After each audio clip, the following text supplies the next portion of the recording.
Good evening and welcome.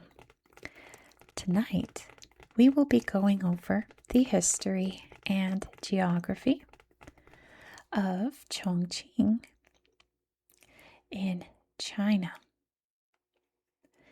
Now, there's a very interesting geography fact about Chongqing is that technically, on paper, Chongqing is the most populous city in the world. And I'm sure you're saying, wait, what? How? Because us geography nerds know that currently the most populous city is Jakarta, and the largest city by area is Tokyo. So, what in the world is happening here at Chongqing? It's not even like the most famous city in China, right? If you asked a random person name a city in China, they're gonna say Beijing, Shanghai. There's so many other things they'd say before Chongqing. So what in the world? Well, here's the thing, skipping ahead in history a little bit to more modern times. Chongqing, this area you see here, which my book's crease is also right through the middle of it, so I apologize for that, just ignore this white strip. This it's called a municipality technically. I'll tell you why. This whole area here once belonged to Sichuan. Over here you can see Sichuan. It was separated and made its own thing, and China decided to establish its municipalities, its special cities, and they made Chongqing a special city. But they made all of this technically part of Chongqing City. All of this, I read it's the size of Austria. This is all considered on paper to be one big city. And this is the metropolitan area. Now you can very clearly see that there are other cities and towns all throughout, right? They're their own thing. But on paper, because this is a municipality, this is all one city, according to China, which is silly because most of this is not city at all. It is very much the opposite. It is beautiful, rolling hills and mountains. You can see where it says Shan, that means mountain. All the different mountain ranges passing through here. All throughout. You can see how mountainous it is down here. Gosh, I meant to write down the names of those mountains and I didn't. My bad. But you can see them all. And the rivers, of course. Very famously, you can see the Yangtze River flowing through here and creating the Yangtze Gorges. Because when you have big mountains and big rivers, you get gorges. And there are all kinds of gorges throughout here, and all of the rivers flowing into the Yangtze. One of them right here, this is the Jialing over here, and it meets the Yangtze here at Chongqing, creating a little arrow shape there in the river where all of the big skyscrapers are. We'll look at them on Google Earth. Of course, they are absolutely beautiful. Now, you might be saying the gorges, as in the Three Gorges, as in the Three Gorges Dam, one of the largest hydroelectric plants in the world. It was at one point the largest hydroelectric power plant in the world. Pretty sure Itaipu's bigger or generates more, something like that. Yes and no. These are the gorges where you can find Three Gorges Dam. However, Three Gorges Dam is right here in Hubei province. So we're not going to be talking about Three Gorges Dam itself, but Three Gorges Dam is very important to the history of Chongqing. There are other smaller gorges throughout this area here with hydroelectric plants on them as well. They're just not as epically huge and powerful as Three Gorges Dam. Very underrated. I think one of them's called like the Lesser Three Gorges Dam or something like that, or Little Three Gorges Dam. I guess depending how you translate it, but that's up in the mountains.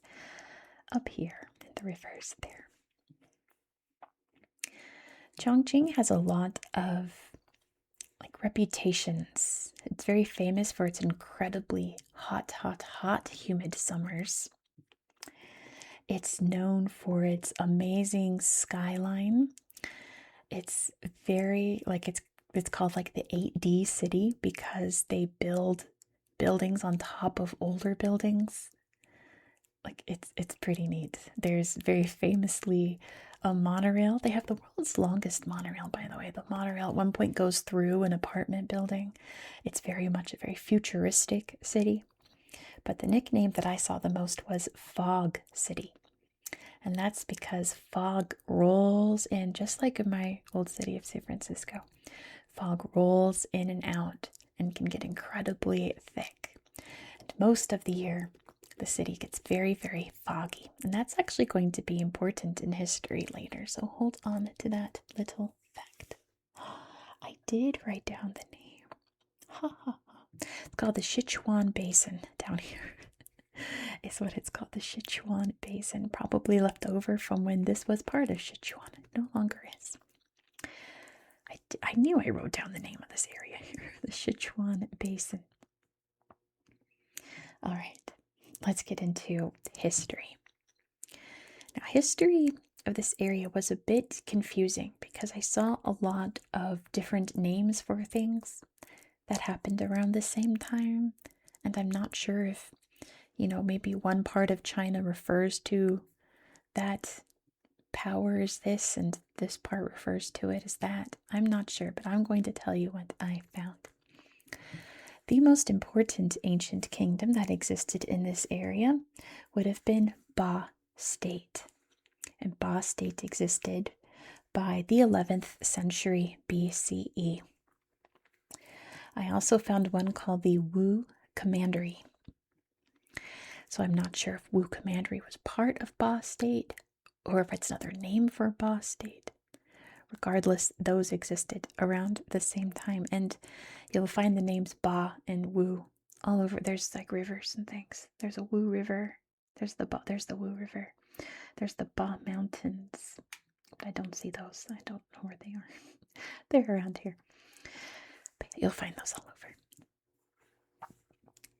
In the year 277 BCE, this area was conquered and absorbed by the Qin state, the first major empire within China. It would be on and off part of like China. Obviously, China as it is now is nothing like China as it was back in 277 BCE. Like the definition of China has changed over time. So when I say it was part of China sometimes and sometimes it wasn't, I'm not talking about like the People's Republic of China. I'm not talking about like a nation. I mean more like an entity, a power that grew and shrank throughout this area here, whose power grew and waned over time as they were conquered and invaded, and the Mongols came and took over and created their own dynasty, things like that. So, over time, it would, as China would weaken, it would become its own thing again. Once China grew, they would reabsorb it. It would go back and forth throughout the ages. But by the Ming Dynasty, which was like the 1500s or so, 1400s, 1500s, 1600s, around there, it would be part of China again and would always be labeled and remain part of China as we know it today. I hope that makes sense. In 1890, the British opened a consulate here in Chongqing. And in that year, the city was officially open to foreign trade. It was easy for boats to float along the Yangtze and reach the city to trade. Including with the Japanese. The Japanese had a very special treaty with Chinese trade at this time. This was during the Meiji Restoration over in China, when China was becoming a huge power on the world stage and economically, and of course militarily. They insisted on being able to trade in Chongqing.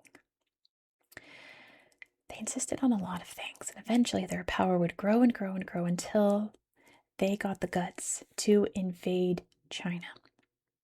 There was an attack up in Manchuria that Japan occupied.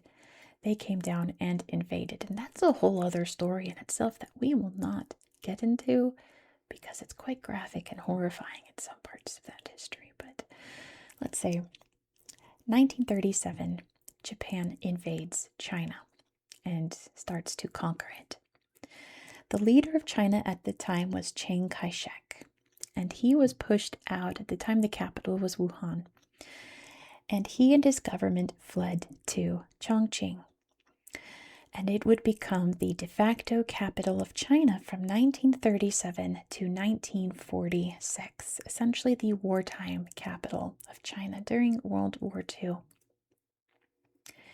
The city was bombed very heavily by the Japanese.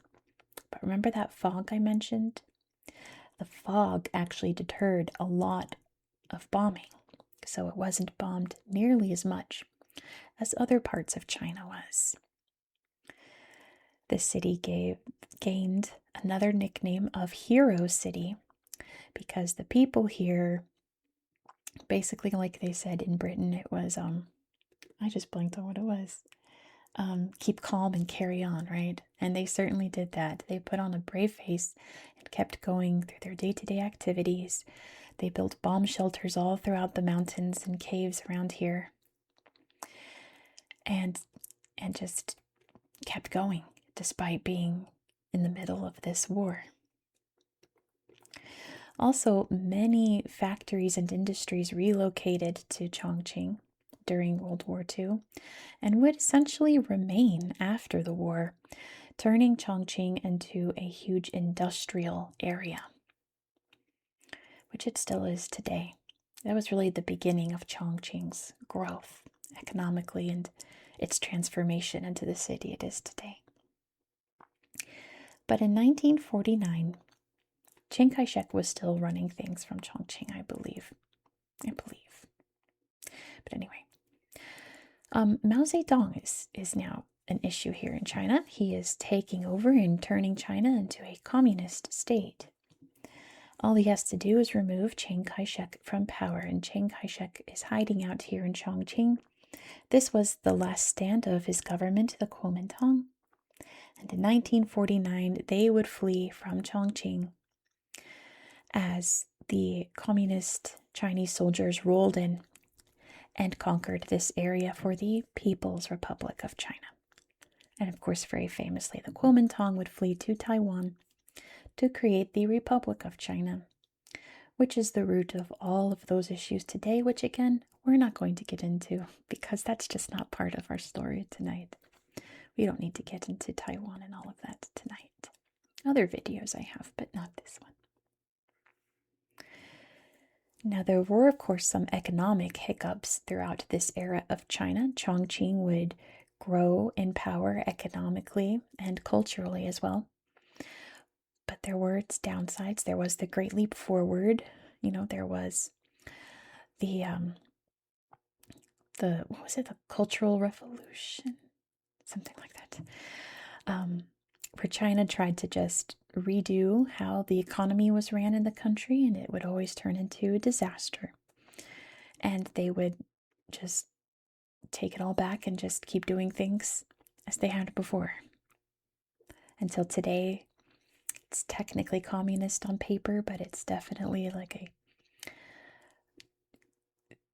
capitalist communist state, right? It's a communist state whose focus is on the economy.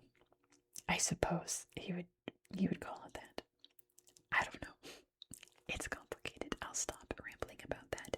Essentially, what I'm trying to say is that Chongqing from the 1950s on really grew and grew into the big metropolis that it is today.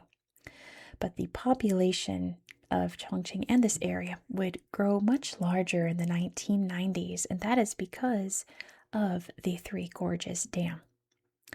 Now, of course, when you dam up a river, the river will flood back and flood all of the land around it, even if there's people there. So many people were moved from this area into Chongqing and the Chongqing area here. resettling them here so that they could flood this area without destroying any homes or anything like that. So the population really boomed in the 1990s, very early 2000s, as the Three Gorges Dam was being constructed. I just had a hiccup, I'm sorry. But that is about it for history. Sorry it was so rambly. I was thinking about a lot of things. I was thinking about how I forgot to show you the UNESCO World Heritage sites, actually. Completely forgot before I got into history. So let's do that now. I have 2 UNESCO sites to show you in Chongqing Municipality. Starting with the Dazu rock carvings, which is absolutely gorgeous. I can't wait to show you. Actually, I'm gonna turn this way. I think that's easier. Plus I can like crop it to make it easier for you to see. It says the steep hillsides of the Dazu area contain an exceptional series of rock carvings dating from the 9th to the 13th century. They are remarkable for their aesthetic quality, their rich diversity of subject matter, both secular and religious, and the light that they shed on everyday life in China during this period. They provide outstanding evidence of the harmonious synthesis of Buddhism, Taoism, and Confucianism.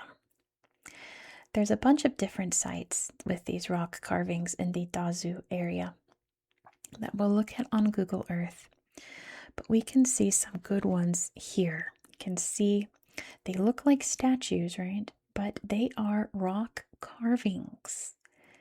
These are carved into the rock face of the caves and the mountains.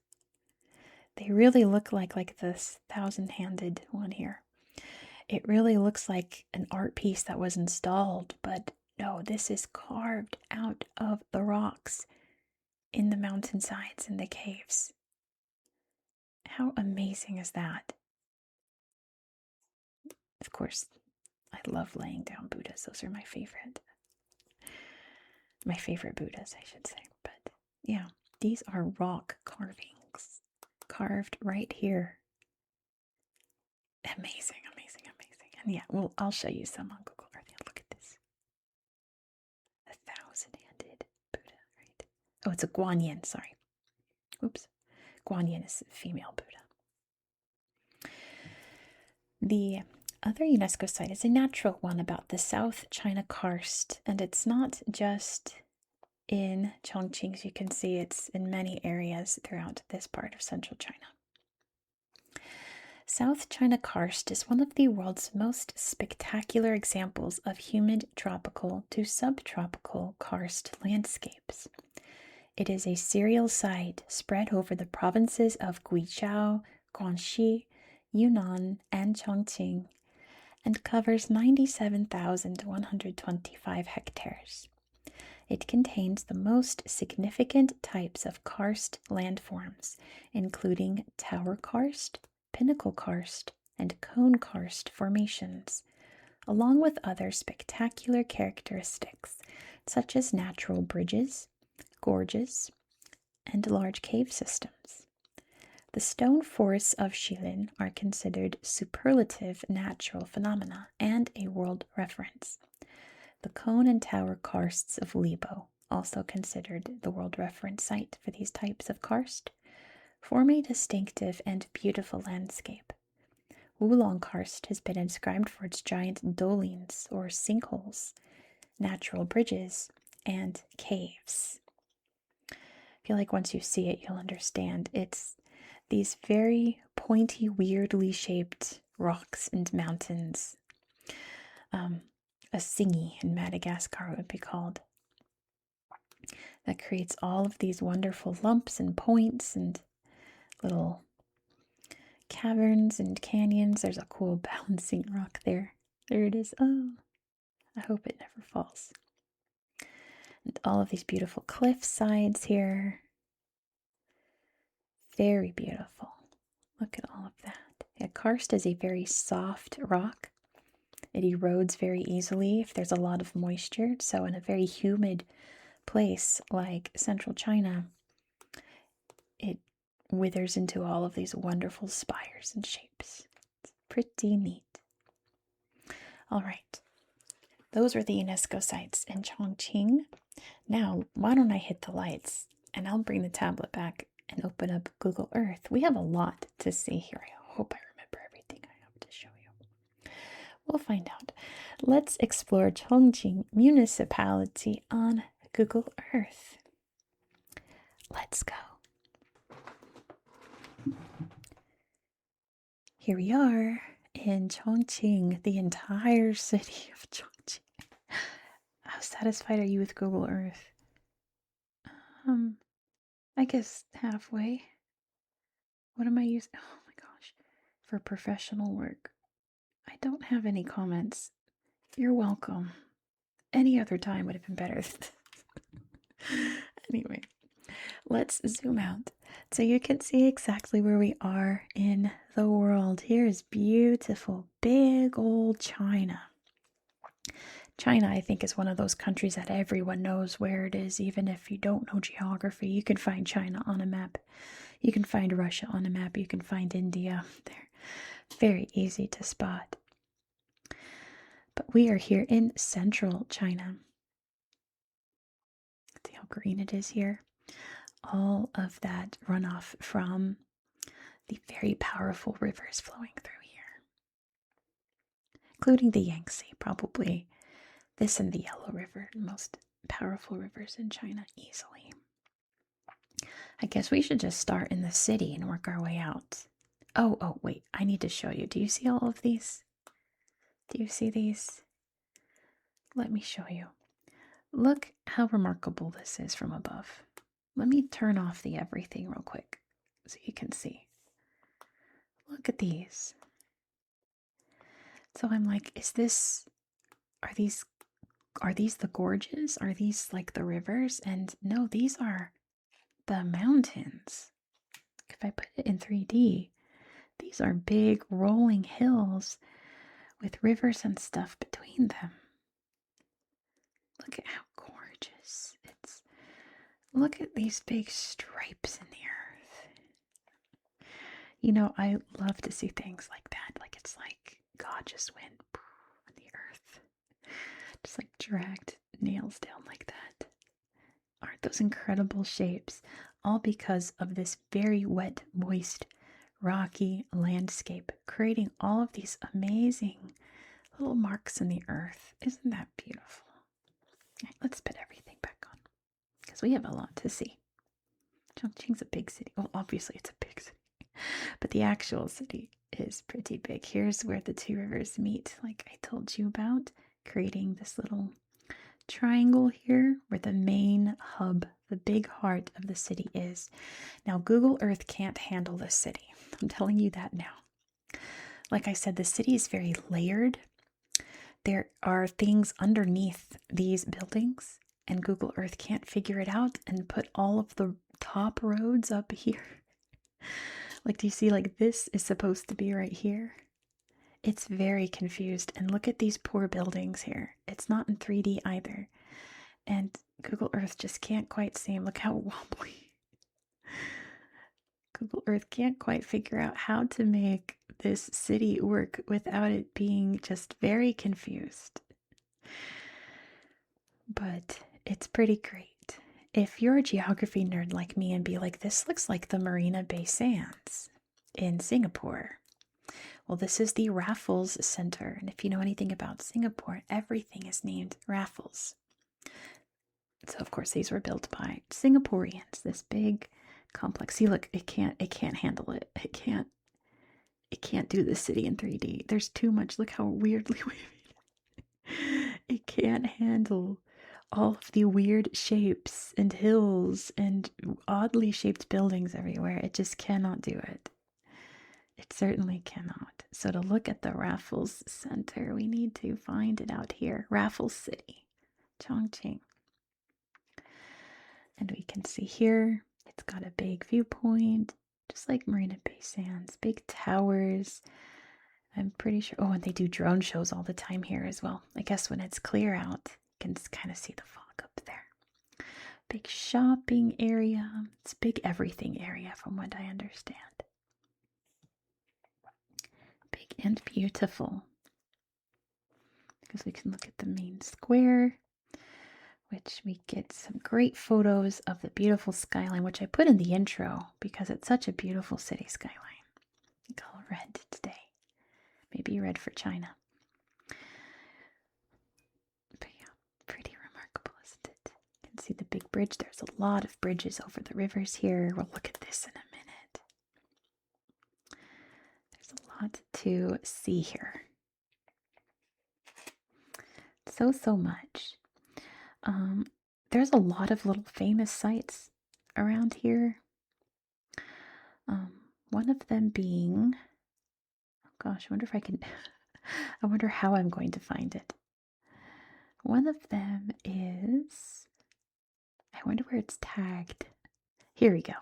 The ropeway of the Yangtze River, where you can cross the river on little trams here that goes across the way. Oh, look, that's when they were building this bridge. What year was that? 2012. I see, look, there's a Chinese flag there on that building. And this is another famous aspect of the city, is this little tram over the river. Fly over Chongqing, it says. This temple I remember being very beautiful. All of these areas over here are just gorgeous. So a lot of the city was bombed, like I said, during World War II, but some things were preserved. It looks like this temple being one of them. There were lots of roads and neighborhoods that were saved from the bombing, so that's cool. Another Guanyin there. So the city just grew around these old sites here, creating all of this modern on top of the old. Very Final Fantasy VII coded. Is this, I think this, is this what I want to show you? I think so. It's like this old neighborhood here alongside the modern. See how beautiful it is at night.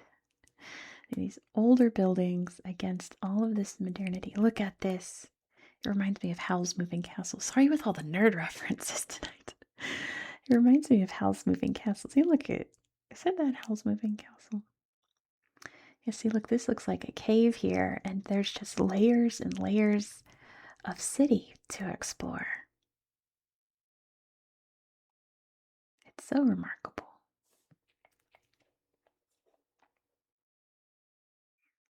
Yeah, poor Google Earth is very confused by this city. I know there's other things over here I need to show you. I know there is.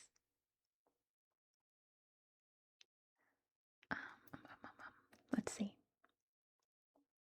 Let's see, let me zoom out, even though I know all the good stuff you'll find if you zoom in. There is Natural History Museum is pretty great. Oh, here's the Three Gorges Museum. I think that's what I wanted to show you. Museum all about the Three Gorges Dam and kind of the history of the gorges in this area. Of course, like I said, we're not near the Three Gorges Dam itself. But, oh cool, look at that little transport there. But many people who lived in that area now live here. Look at that evolution of man. Oh, there's bones. Little statues there. They're so cute. Looks like little claymation friends.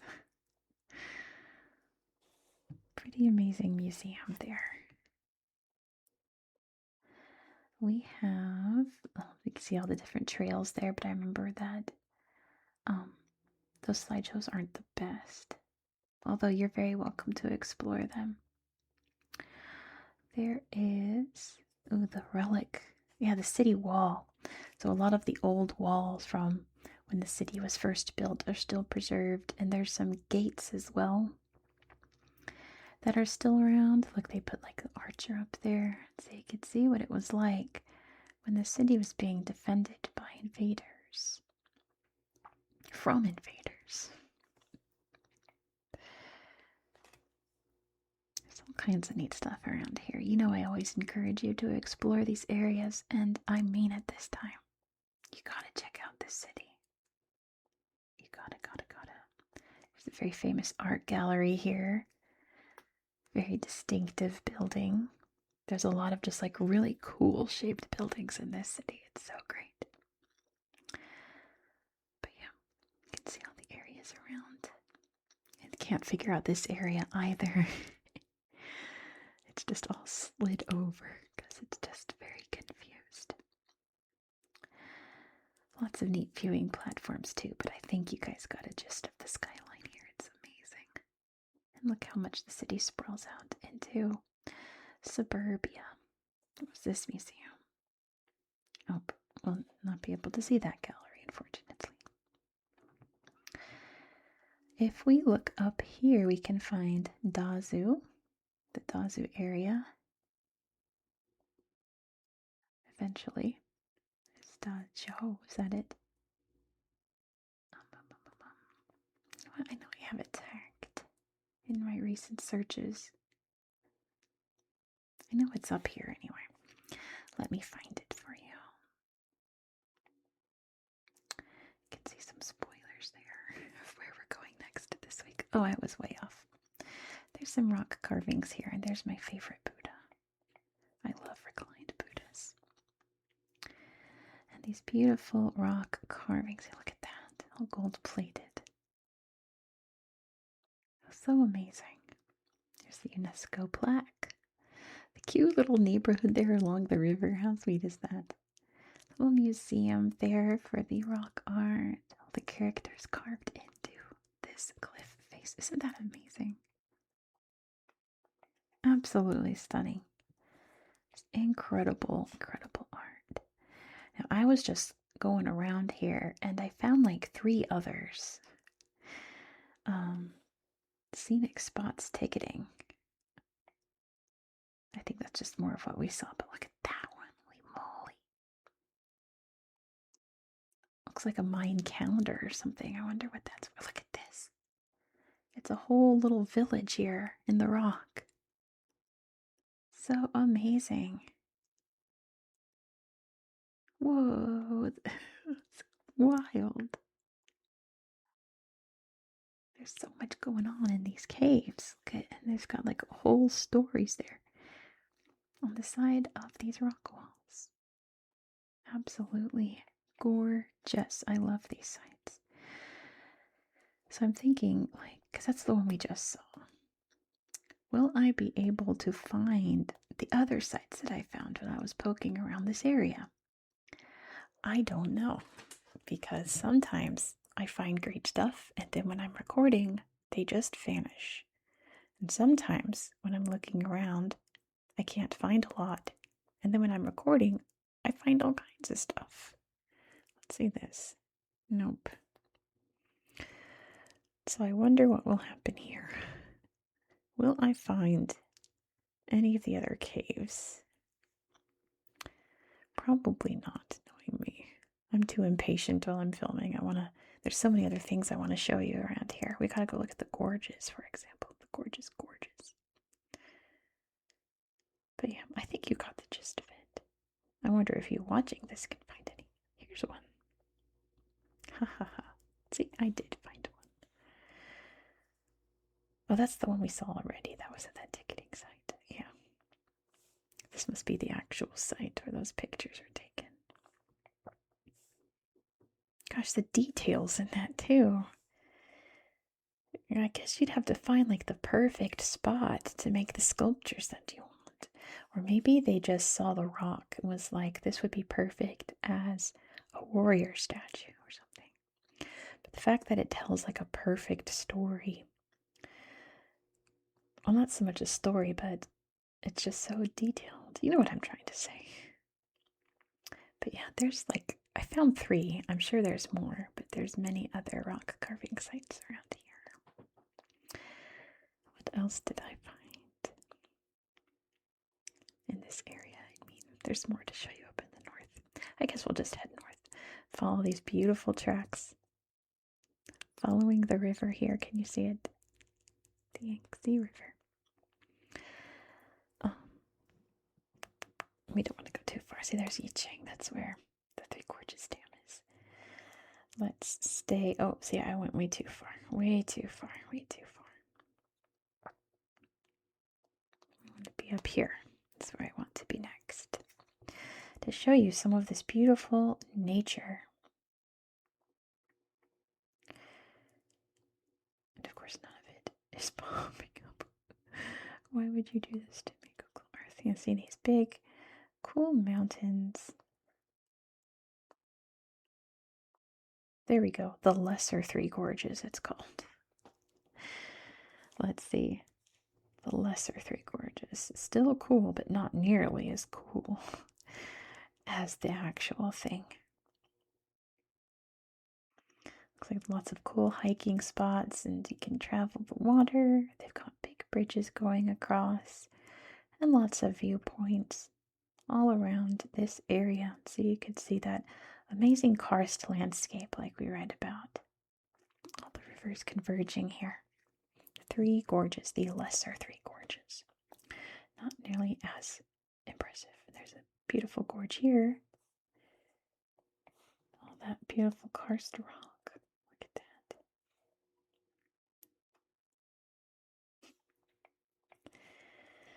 But yeah, you can tell that this is dammed. You can always tell if a lake is made by Mother Earth or by humans because of how jagged. Man, Google Earth really just has trouble with China. How jagged the edges are. If it looks like, let's find another one. I guess I could just show you the, oh, here we go. Can you hear my cat growling back there? The Small Three Gorges, it's called here. I guess we'll just go look at the Three Gorges. I guess so. We're in the neighborhood, aren't we? Now the cats are fighting. When you see all of these jagged areas here, you can tell it's been dammed. All of this jagged means that it was flooded very quickly. If it's smooth, that means it's been there for a long time and made a smooth little coastline or whatever you'd call it, lakeside. But if it's all jagged, that means that it was flooded very quickly into all the little mountain cracks and things to create a dammed lake. The Small Three Gorges. This landscape is so pretty. I think that's just more of the same. She's got her flag with her. Or maybe that's just part of this area. Yeah, I don't think she's Chinese by the looks of her. Not trying to profile her, but she looks like a tourist. This beautiful area. Let's find one more pretty picture to look at. Let's pull the borders back up so I don't wander too far away into China. Not today, at least. I just love this landscape. These mountains are just something else. They are beautiful. Look at this big peak here. Do you have any pictures? Big peak. Look at this. There's gotta be. There's gotta be something. No? All these little villages. So yeah, all of this is considered the city. All of this. This is all the city. So while the city proper does have a very large population, the majority of the people in this municipality don't live in the actual city. Well, no, it's probably, there's a lot of people that live in the city, let's be real. But a lot of the population doesn't actually live in the city. You know what I'm trying to say. I'm really stumbling over my words tonight. I want to find one more picture to show you. Let's look along the Yangtze here. We'll find a nice picture along the river. Maybe a bridge. Yeah, Google Earth is always very weird about China.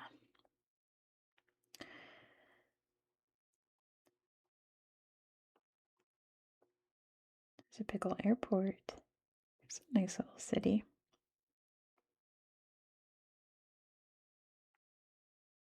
That